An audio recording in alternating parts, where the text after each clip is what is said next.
You're recording now. My mother's egg noodles. Okay. These are some that have gone down through the family. It's mainly a way of getting good, solid food into a person, even though you don't have much money to do it with. And this was the purpose of it. And also, it was served a lot on Fridays when I was growing up. Because of course in those days they were meatless. Yeah. And you start out with, she started out with tomato juice. I use V8 juice now, but that wasn't in existence then. You can use tomatoes, but I prefer the juice. And add about a good-sized onion. Chop it up pretty fine. Put it in there. I have it started after I grew up and started doing it myself. I would put green pepper in also, which I think is good, but that was my addition. And the noodles themselves, you start out with 1 or 2 eggs according to how much you want to make, and you add flour until it's all mixed in and dry on the sides of the bowl, and then you pinch off pieces with a fork and drop small pieces slowly into the boiling liquid.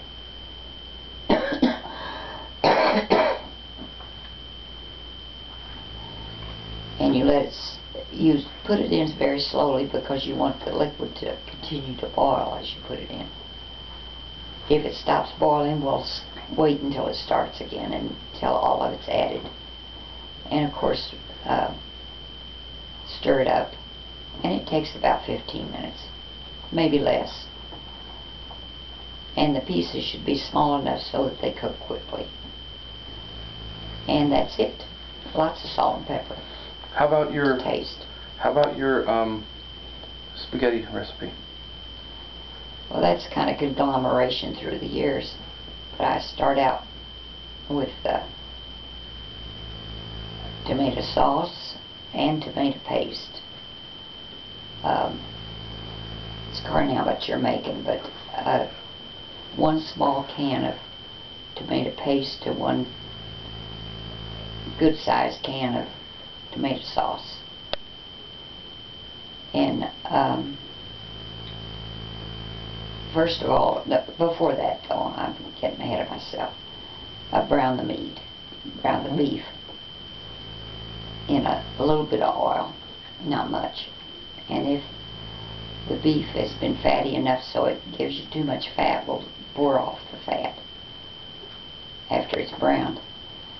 Add onion, garlic, chopped up fine. The onion doesn't have to be that fine in this though. Green pepper,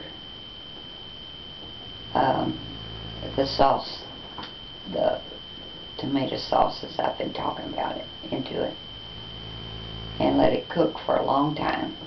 If you want to, you can add some wine to it. That adds to it. It adds to the flavor. And I don't care what kind it is, as long as you can drink it yourself. That's the kind of wine to put with it.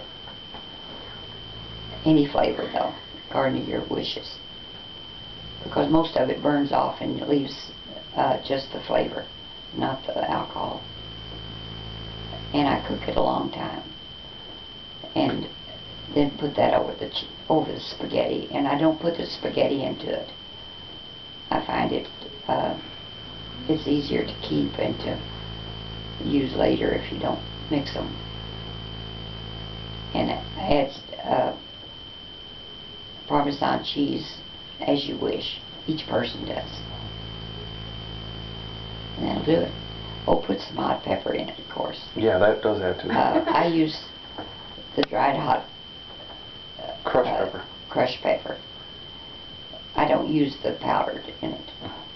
I guess you could, but I like the other better. And it just gives you a bite every now and then. Kind of nips you.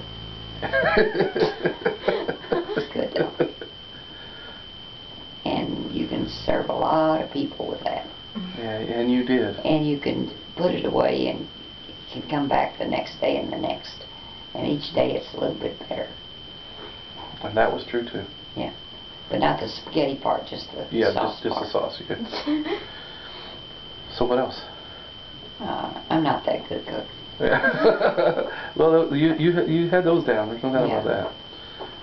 What about what about Buster? Talk about Buster. Buster was something. Buster was a Boston Terrier that I got, and he came in after Toto. Toto was a Pekingese, and he was dumb. Toto was the dumbest animal I ever saw. Yeah. He didn't have sense enough to come in and out of the rain. You let him out, and he'd just walk off. Not run, just walk. Walk off any place. Didn't even turn around and look at you to say goodbye, nothing. I don't know how many times I paid to get that blasted animal back. And I think there were some people out there that actually would wait for him to come over their place and then hold him there until I put an ad in the paper. Reward. Yeah.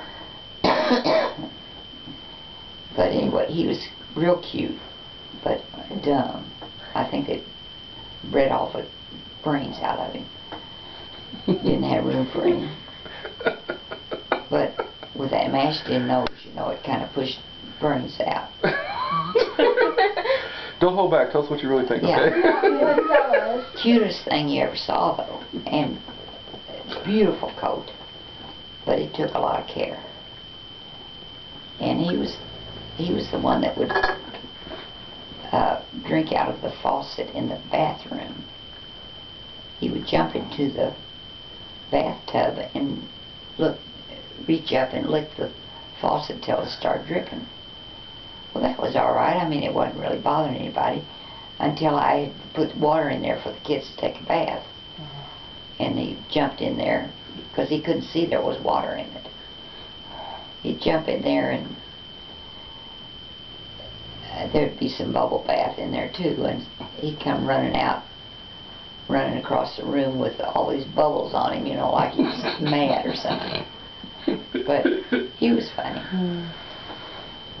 But he finally walked away for the last time, and I just didn't pay to get him back. But then later on, much later, we got Buster. And Buster was a puppy. And he was full-blooded, but he had a little bit of the toy breed in him, which are just smaller than the regular size is all. There's no real difference. But he was smaller than standard and larger than toy. And for that reason I got him a little bit cheaper than I would have if he'd been bred completely for one or the other. But he was a smart dog, and I was out to train him right too. And I did, mostly. I had a little trouble with the kids though, feeding him hot dogs under the table and things like that. But I'd get after him and I'd put all the hot dogs in the freezer, and where they couldn't get to them easily. But that dog learned our language. All you'd have to do is say hot dog and he'd run to the refrigerator. And you could say something about going someplace and he was there at the door waiting to go with us. And if I would try to sneak out, I'd pick up my purse and not say anything and start to leave. He was right there anyway, because I'd picked up my purse. So we started using other words like okay. Pick Latin for go. For go. And finally we would turn to Spanish. I've forgotten what it is now, but we would. Vaya. Yeah. And he learned that too. He was a smart dog. And he was our camping dog. He loved to go camping. And he wasn't used to a leash because he'd been trained without it.